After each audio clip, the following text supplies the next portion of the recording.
대강절은 이 땅에 2000년 전에 오신 주님을 기뻐할 뿐만 아니라 이 땅에 다시 오실 주님을 소망 가운데 기다리는 절기입니다. 오늘 본 말씀 마태복음 24장 23절 42절의 말씀은 예수님의 감람산 강화, 감람산 디스코스 중에 가장 중요한 내용 가운데 하나입니다. 예수님께서는 감람산에서 가르치시면서 가까운 미래에 있을 예루살렘의 멸망과 그리고 세상 끝에 있을 심판에 대해서 예언하셨습니다. 이와 같은 예수님의 예언은 역사적인 예언인 동시에 종말적인 예언으로서 성경 전체에서 가장 중요하고 가장 위대하고 가장 난해한 예언의 말씀이 바로 감람산의 예언의 말씀입니다. 감람산의 예언의 말씀을 우리가 바르게 이해할 때 성경에 있는 다른 예언들을 이해할 수 있는 이해의 틀을 갖게 되는 것입니다. 만약에 감람산의 예언을 우리가 바르게 이해하지 못하게 되면 성경의 다른 모든 예언에 대해서도 우리는 걸려 넘어질 수 있는 그런 문제가 되는 것이죠. 성도 여러분, 세상에 이단 사설들이 범람합니다. 이단이 가지고 있는 가장 중요한 신학적 오류는 종말론에 대한 것입니다. 성경의 종말론을 우리가 바르게 이해하는 것은 그와 같은 wrong teaching으로부터 우리 개인의 신앙을 지키는 데 있어서 매우 중차대합니다. 구약 성경의 예언의 3분의 2가 우리 주 예수 그리스도에 대한 예언이고 신약 성경에 나오는 모든 가르침들 중에 무려 20분의 1이 종말에 대한 가르침입니다. 그렇기 때문에 종말에 대해서 우리가 바르게 이해하는 것은 성경을 이해하는 데 있어서 가장 중요한 신학적 틀이라고 할 수 있는 것입니다.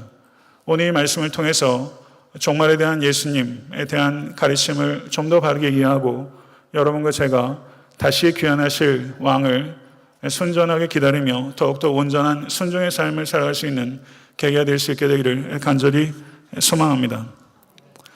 성도 여러분, 역사는 하나님의 이야기입니다. 믿으십니까? 하나님께서 세상을 창조하셨고 그리고 하나님께서 세상 가운데 들어오셨으며 세상을 완성하기 위해 이 땅에 다시 귀환하실 것입니다. 왕이 이 땅에 처음 오셨을 때는 고난을 당하기 위해서 오셨지만 왕이 이 땅에 다시 오실 때는 이 땅을 통치하시기 위해 오실 것입니다. 옥스퍼드의 저명한 역사학자 피셔 교수는 이렇게 고백한 적이 있었습니다. 나는 평생 역사를 연구해 오면서 한 가지 결론에 도달했습니다.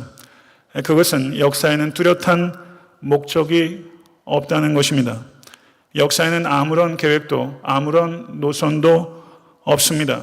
이렇게 옥스퍼드의 저명한 역사학자가 말한 것이죠. 그리스도를 알지 못하는 역사학자의 결론은 바로 이와 같은 솔직한 한계를 드러내는 것일 수밖에 없는 것입니다. 역사는 피셔 교수가 얘기하는 것처럼 아무런 목적이나 노선도 없는 것이 아니라 역사는 시작이 있었으며 반드시 끝이 있을 것이고 왕이신 예수께서 하나님의 때에 이 땅에 다시 오실 때 사탄의 반역에 대한 하나님의 승리는 완성되게 될 것이며 인간의 역사와 창조 세계에 대한 하나님의 뜻은 완성될 것을 믿으시기를 바랍니다. 하나님의 뜻을 완성하시기 위해 이 땅에 아기의 몸으로 오신 예수께서 왕의 모습으로 천군 천사를 호령하시며 이 땅에 귀환하시게 될 것입니다. 그때는 마태복음 24장 27절이 얘기하는 바와 같이 번개가 동편에서 나서 서편까지 번쩍임과 같이 모든 사람이 확실히 알 수 있는 방식으로 예수께서 이 땅에 귀환하실 것입니다. 어느 누구도 그 장면을 놓칠 수 없는 가장 공개적인 방식으로 인류와 우주 역사 전체를 통틀어 가장 공적인 사건으로 우리 주 예수 그리스도께서 이 땅에 다시 귀환하실 것입니다. 마태복음 24장 44절은 말하기를 이러므로 너희도 준비하고 있으라. 생각지도 않은 때에 인자가 오리라. 사도행전 1장 6절과 7절은 저희가 모였을 때 예수께 묻자와 가로되 주께서 이스라엘 나라를 회복하심이 이때니까 하니 가라사대 때와 기한은 아버지께서 자기의 권한에 두셨으니 너희의 알 바가 아니라. 하나님의 말씀입니다. 성도 여러분, 예수님 자신의 예언이기도 하고 그리고 예수께서 승천하셨을 때 천사를 통해서 주신 말씀은 그리고 그 외의 성경의 모든 말씀들이 예수 그리스도께서 이 땅에 반드시 다시 올 것이다. 그리고 다시 오는 그때는 알 수도 없고 알 필요도 없다라고 성경이 우리에게 말씀하고 있는 것을 깊이 생각하십시오. 여러분과 저 그리고 모든 그리스도인들이 진정으로 관심을 가져야 되는 것은 예수 그리스도의 재림의 때에 대한 것이 아니라 재림을 준비하는 자세에 대한 것입니다. 종말의 때에 대해서 결정적으로 이야기하는 사람들이 역사 가운데 많이 있었고 여러분도 신앙생활 하시면서 그런 사람들을 다소간에 접해 볼 수도 있었을 것입니다. 앞으로도 누군가가 예수 그리스도의 재림의 때를 정확하게 말하려고 한다면 그것은 부적절하고 불가능한 것이며 비성경적이고 하나님께는 신성모독이 되는 것이고 사람에게 대해서는 기만적이 되는 것이라는 것을 항상 잊지 않는 모든 권속되실 수 있게 되기를 간절히 바랍니다. 종말에 대해서 지나친 두려움을 가지고 있는 사람들은 종말을 준비한다고 집을 팔고 직장을 그만두고 자녀들을 학교에 보내지 않고 장기적이고 실천적인 삶의 계획들을 전혀 세우지 않고 포기해버리고 그저 종교행위에 몰두하려는 사람들이 적지 않게 있습니다. 그들의 종교적 열심이 아무리 열심히 있는 것이고 진정성이 있는 것이라 할지라도 그것은 거짓된 가르침에 미혹된 것에 불과하고 그것은 개인의 삶에는 파탄이요 그리고 사회적으로는 무리를 일으키는 것에 불과한 것이라는 것을 잊지 마십시오. 오늘 본문에서 예수님께서 예언의 말씀을 주신 후에 마태복음 24장 제일 뒷부분과 25장의 상당 부분을 할애해서 예수님의 첫 번째 강림과 예수님의 두 번째 강림 사이에서 그리스도인들이 그리고 여러분과 제가 어떻게 살아가야 하는지에 대해서 예수께서 세 가지 비유를 통해서 우리에게 가르쳐 주고 계십니다. 예수님의 세 가지 비유들은 지혜로운 종과 악한 종의 비유, 열처녀의 비유, 달란트의 비유입니다. 이 세 가지 비유가 종말에 대한 가르침 뒤에 이어져 있다는 이 문맥을 우리는 생각하면서 이 가르침의 뜻을 우리는 분별해야 되는 것입니다. 악한 종은 주인이 더디 오리라 생각하는 어리석음을 범했고 다섯 처녀는 신랑이 곧 오리라 라는 생각으로 기름을 준비하지 않았으며 한 달란트를 땅에 묻었던 종은 책임을 회피하는 어리석음을 범했던 것입니다. 더디 오리라, 곧 오리라, 그리고 책임을 회피하는 이 세 가지 어리석은 사람들의 모습을 우리는 이 비유들을 통해서 깨닫게 되는 것이죠. 두 종의 비유를 통해서 주님께서는 주님의 재림을 기다리며 깨어 있으라 라고 권면하는 것이고 열처녀 비유를 통해서는 인내심 있게 재림을 기다리라 라고 가르치고 있는 것이며 그리고 달란트 비유를 통해서는 기다리는 동안에 열심으로 일하라 이것이 주님께서 제자들에게 그리고 여러분과 저에게 주시는 권면의 말씀입니다. 예수님의 세 가지 비유에 초점을 간략하게 말씀드리면 저를 한번 따라해 보시기 바랍니다. 깨어 있으라, 기다리라, 일하라. 이 세 가지의 요점을 주님께서 우리에게 가르쳐주고 계신 것이고 종말을 사는 성도의 균형은 바로 깨어 있으며 기다리며 일하는 이 세 가지 균형을 갖고 있는 성도라고 할 수 있는 것입니다. 이 균형을 모쪼록 갖추시는 여러분과 제가 될 수 있게 되기를 간절히 바랍니다. 첫 번째, 재림을 기다리는 성도의 자세는 깨어 있어야 하는 것입니다. 두 종의 비유를 보게 되면요. 충성스럽고 지혜로운 종은 주인이 집을 비우자 더 큰 책임감을 느낍니다. 주인이 집을 비워도 마치 주인이 있는 것처럼 성실하게 일을 합니다. 그러나 악한 종은 평소에도 주인을 섬기는 척을 했지 주인을 섬겼던 종이 아닙니다. 이 악한 종은 주인을 사랑하지 않았습니다. 주인이 돌아오는 것을 기다리지도 않고 기대하지도 않습니다. 그래서 주인이 집을 비웠을 때 그것을 오히려 방탕의 기회로 삼고 있는 것이죠. 우리 주 예수 그리스도께서 우리의 구세주이실 뿐만 아니라 우리의 주인이십니다. 믿으십니까? 그리고 이 땅에 오셨던 주님께서는 이 땅을 비우시고 우리에게 맡기시며 또 다른 보혜사를 우리에게 부어주셨습니다. 여러분과 저의 영적인 상태는 다시 오실 주인을 기다리는 정도, 그것이 바로 우리의 신앙의 척도가 되는 것이라는 것을 깊이 생각하십시오. 주인은 반드시 돌아올 것이며 언제라도 돌아올 것이라는 것을 깊이 기억하시고 모쪼록 영적인 잠에서 깨어나시는 여러분과 제가 될 수 있게 되기를 간절히 축원합니다. 로마서 13장 11절 12절의 말씀을 보면 너희가 이 시기를 알거니와 자다가 깰 때가 벌써 되었으니 이는 이제 우리의 구원이 처음 믿을 때보다 가까웠습니다. 밤이 깊고 낮이 가까웠으니 그러므로 우리가 어둠의 일을 벗고 빛의 갑옷을 입자. 성도 여러분, 지금은 잘 때가 아니라 깰 때이며 구원이 처음 믿을 때보다 가까운 때이며 밤이 깊고 낮이 가까운 때입니다. 지금이 깰 때이기 때문에 우리는 잠옷을 벗어버리고 빛의 갑옷을 입어야 하는 것입니다.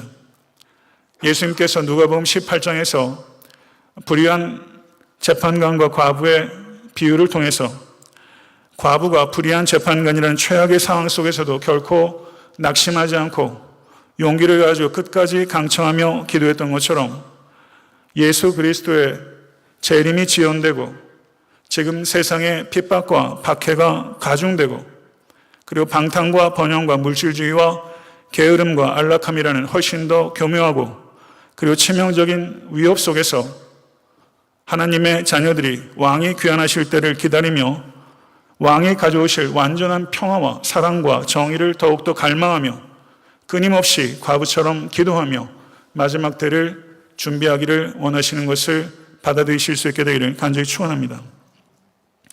두 번째는 재림을 기다리는 성도의 자세는 인내로 기다리라는 것입니다.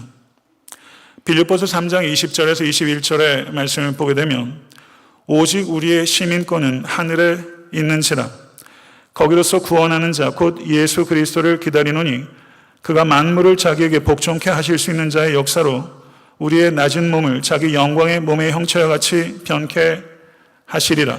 여기서 있는지라라고 번역되는 성경 언어가 휘프 아르코라는 단어인데요. 이 단어의 시제를 우리가 유의해야 될 필요가 있습니다. 이 단어의 시제는 미래 시제가 아니라 현재 시제입니다. 우리가 참되게 신앙생활을 하면 하늘의 시민권을 갖게 될 것이라고 말하는 것이 아니라 우리는 이미 하늘의 시민권을 갖고 있다고 선언하고 있는 것입니다.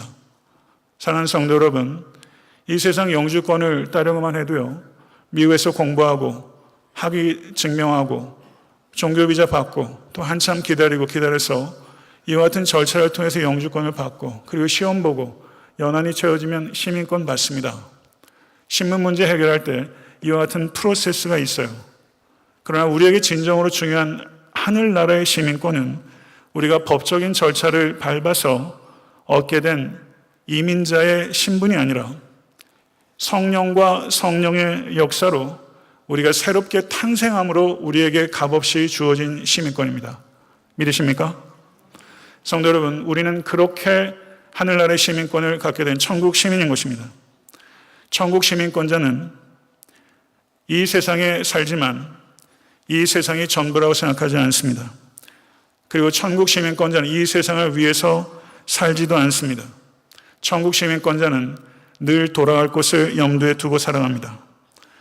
그럴 뿐만 아니라 하나님의 나라가 이 땅에 임하기를 위해서 간구하며 주님의 재림을 소망 가운데 기다립니다.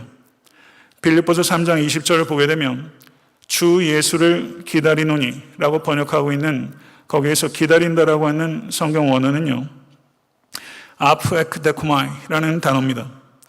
번역으로는 기다린다라고 번역할 수밖에 없지만 실제 이 성경 원어가 갖고 있는 의미는 훨씬 더 풍성합니다. 이 아프에크데코마이, 주님을 기다린다고 했을 때 이 단어의 뜻은 열렬하고 간절하게 다른 것을 일절 돌아보지 아니하고 끈질기고 기쁘게 기다린다는 뜻입니다. 열렬하고 간절하게 끈질기고 기쁘게 기다리는 것, 그것이 주님을 기다리는 사도 바울의 태도요, 그리고 주님을 기다리는 여러분과 저의 태도가 되어야만 되는 것입니다. 사랑하는 성도 여러분, 천국 시민권을 가지고 주님을 열렬하고 그리고 간절하게 끈질기게 기쁘게 기다리는 성도는 주님께서 다시 이 땅에 귀환하시는 그날을 두려워하고 기피하는 것이 아니라 소망 가운데 기다리게 되는 것입니다. 사랑하는 성도 여러분, 우리 주 예수 그리스도께서 이 땅에 다시 오실 것이며 모든 만물이 예수 그리스도의 발 앞에 복종하게 될 것이고 예수 그리스도의 부활의 권능으로 우리의 낮은 몸이 그리스도 같은 영광의 몸을 입게 될 것입니다. 할렐루야. 사랑하는 성도 여러분, 믿음이 없이 기다리면 하루도 천년 같고 믿음으로 기다리면 천년도 하루와 같은 것입니다. 기다린다는 것 쉽지 않은 일입니다. 그러나 믿음이 있을 때 기다릴 수 있습니다. 한 사람이 정체성을 어떻게 알 수 있는가? 그 사람이 무엇을 기다리는 사람인가? 보면 알죠. 올 한 해 살면서 여러분과 저는 사실은 많이 망각했어요. 365일 살면서 주님의 재림을 여러분 몇 번이나 떠올려 보셨습니까? 그 중에 10분의 1이라도 주님의 재림을 기다리며 그것을 의식하며 사셨습니까? 모쪼록 이 자리에 계신 모든 권속들께서 주님을 항상 생각하시되 다시 오실 왕의 귀환을 소망 가운데 기다리실 수 있는 모든 권속 되실 수 있게 되기를 간절히 축원합니다. 주님의 재림을 기다리는 성도는 또 기다리는 게 있어요.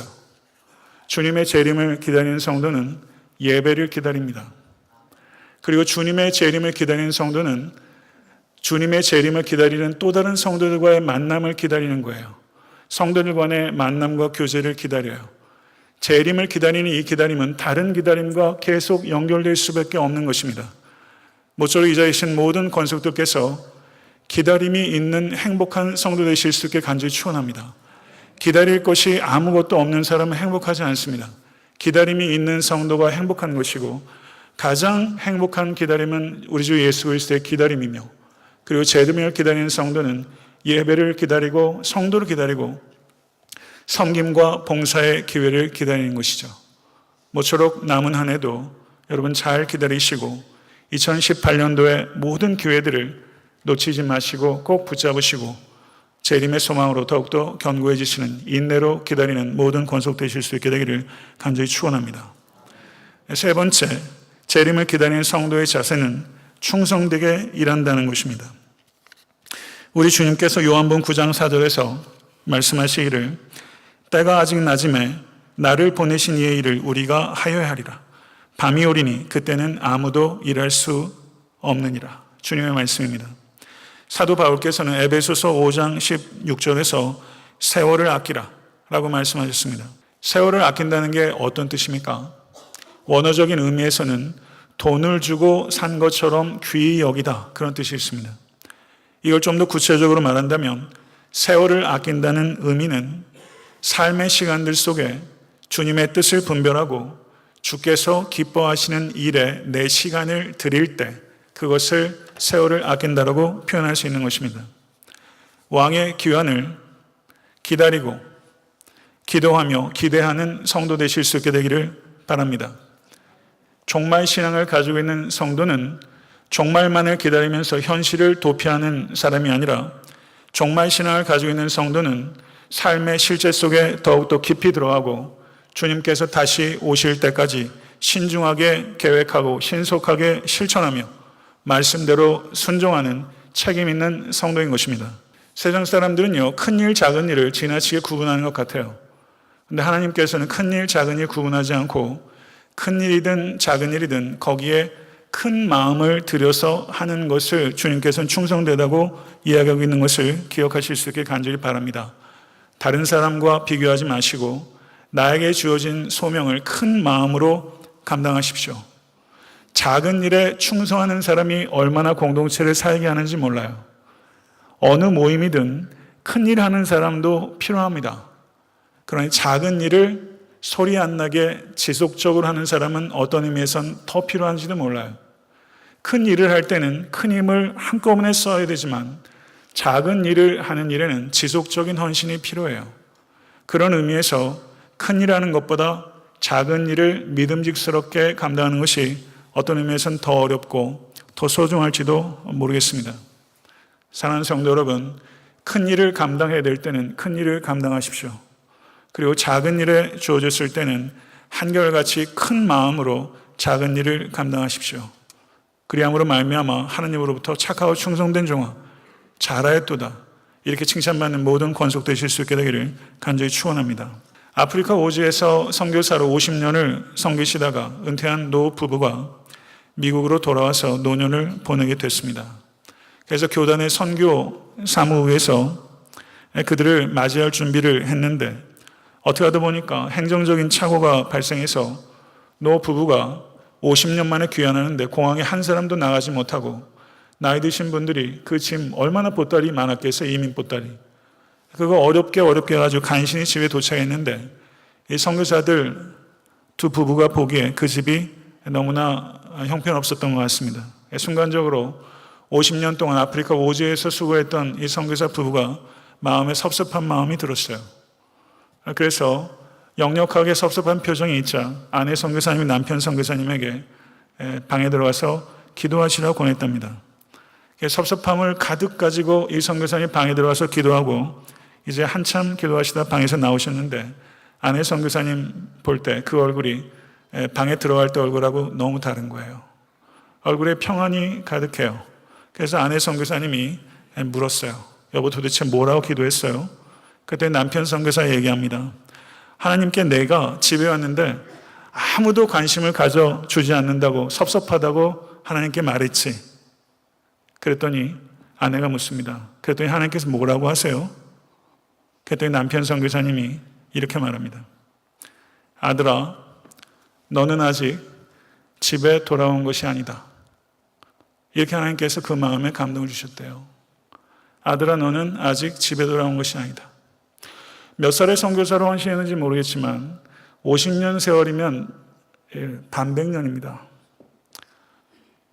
좋게 80은 넘으셔서 돌아온 나이죠. 그런데 하나님께서 그 노 선교사의 마음속에 아들아, 너는 아직 집에 돌아온 것이 아니다. 그 말씀을 듣고 모든 섭섭함들이 다 눈 녹듯이 놀아지고 그의 얼굴에 평안이 깃드는 거죠. 살다 보면 참 섭섭한 마음 드는 거 이거 보통 문제는 아니더라고요. 큰 일을 푸는 것보다 작게 섭섭한 마음 푸는 게 어떨 때는 더 씨름해야 될 때도 많이 있더라고요. 하나님께서 이 노 선교사에게 아들아, 너는 아직 집에 돌아온 것이 아니다. 성도 여러분, 우리도 본향으로 돌아가게 될 것입니다. 언젠가는 은퇴도 하게 될 것입니다. 그러나 은퇴하는 것이 우리가 집에 돌아간 것이 아니고 이 세상 모든 삶의 여정을 다 마칠 때 그때까지는 우리는 아직 집에 돌아간 것이 아니에요. 은퇴할 때까지 충성되는 것이 아니라 집에 돌아갈 때까지 충성하게 되는 것이죠. 전 성경에 나오는 가장 충성된 인물 중에 전 구약 성경에서는 이 갈렙을 놓칠 수 없다고 생각합니다. 갈렙이 85세 여호수아에게 와서 이 산지를 내게 주소서. 85세의 노인이 노익장이 대단하죠. 근데 갈렙이 여호수아 14장 8절에서 갈렙 자신이 이렇게 말해요. 나는 내 하나님 여호와께 충성하였으므로. 개역 한글에서는 온전히 따랐으므로 이렇게 표현합니다. 그랬더니 그 다음 구절에서는 모세가 갈렙의 충성을 인정했던 것을 얘기해요. 내가 내 하나님 여호와께 충성하였은즉 모세가 인정했어요. 그리고 14절에서는 여호수아가 갈렙의 충성을 인정해요. 이는 그가 이스라엘 하나님 여호와께 충성하였습니다. 그리고 급기야 민수기 14장 24절에서는 하나님께서 갈렙의 충성을 인정하세요. 그러나 내 종 갈렙은 그 마음이 그들과 달라서 나를 온전히 따랐은즉 그가 갔던 땅으로 내가 그를 인도하여 드리리니 그의 자손이 그 땅을 차지하리라. 저는 여러분과 제가 우리의 삶을 이끌어갈 때 내 스스로 그리고 내 가장 지근거리에서 나를 아는 사람에게 저분은 안 목사님은 아니 이 집사님은 아니 김 장로님은 하나님을 온전히 충성되게 따랐던 분입니다. 이렇게 말할 수 있도록 여러분의 삶을 그리고 제 삶을 이끌어갈 수 있게 되기를 간절히 소원합니다. 그렇게 축복받으시는 여러분과 제가 될 줄로 믿습니다.